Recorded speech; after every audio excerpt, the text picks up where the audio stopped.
Ito mga to, te, oh. Saglit ako, kunin natin. Matunaw yung... Ito, be. Tanggalin ko na. Bakit ano ba yan? Bigay mo sa akin. Ay, wen.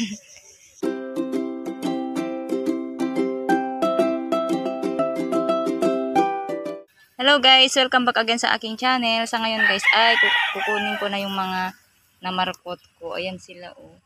At itatanim ko na sila. Ayan. Ito, unahin ko na lang si duckfeet. Yan si duckfeet. Ang daming flowers guys. Tapos itong mga sitra. Yan, kunin ko na kasi may mga ugat na sila. Yan. Ito mga to, te, oh.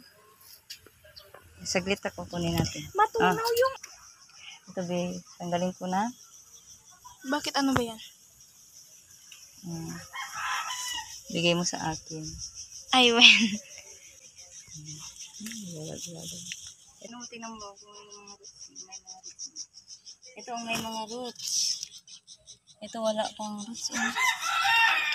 Paano kaya ito? Ay, meron na din.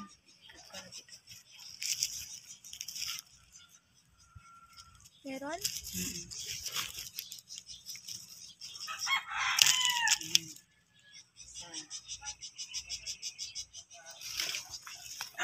Ano yun?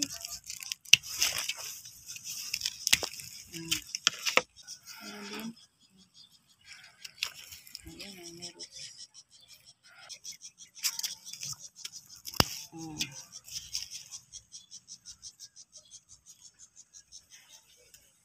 Ito, tingnan nga natin ito, te. Meron na din. Yan? Diba? Wen. Nag-trim na yung ating duckfeet. Hindi niya maganda. Dami.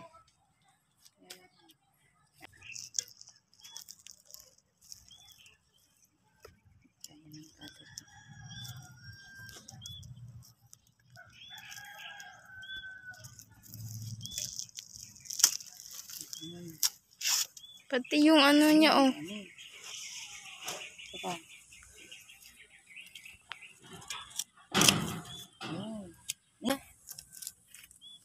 Meron.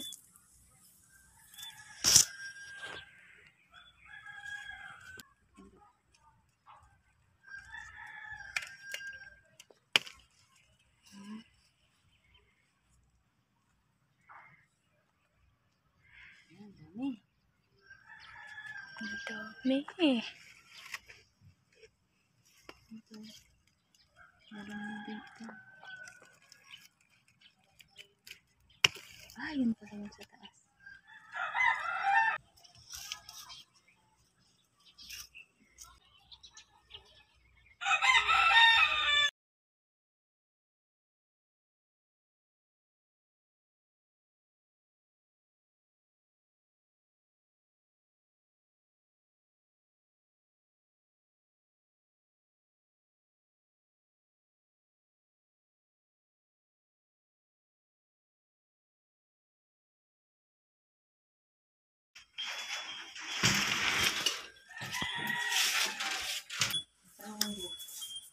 Great!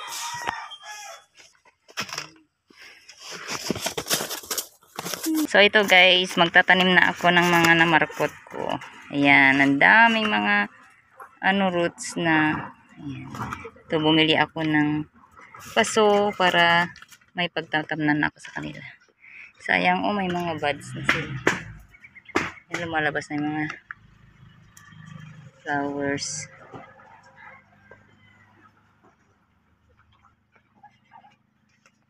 Ayan, ang dami. Ayan sila, oh. Tapos ito yung gagamitin kong lupa. Ito yung kinuha namin sa amulong. Hinaluan ko na lang siya ng yung pinaglagarihan. Ayan, dahil brown out na yun guys, ito ang gagawin ko. Magtatanim na ako ng mga namarkot ko. Ayan. Enjoy watching!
Tapos dito, yan si Mahathir, si Dauphin, tapos yung mga super red niya.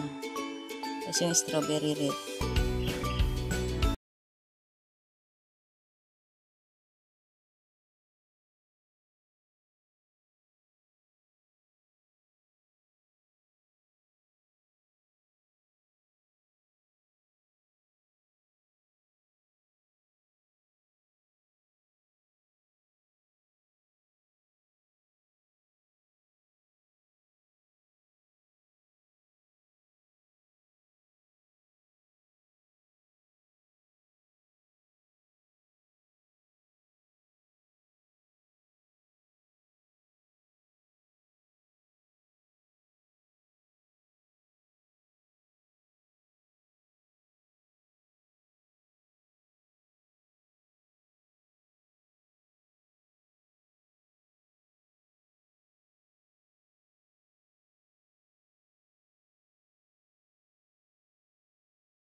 Full sun. Mas gusto nila kasi ang full sun guys, yung mga bougainvillea, para palaging magkaroon ng flowers. So hanggang dyan na muna guys. Thanks again for watching. God bless and stay safe always. Bye bye.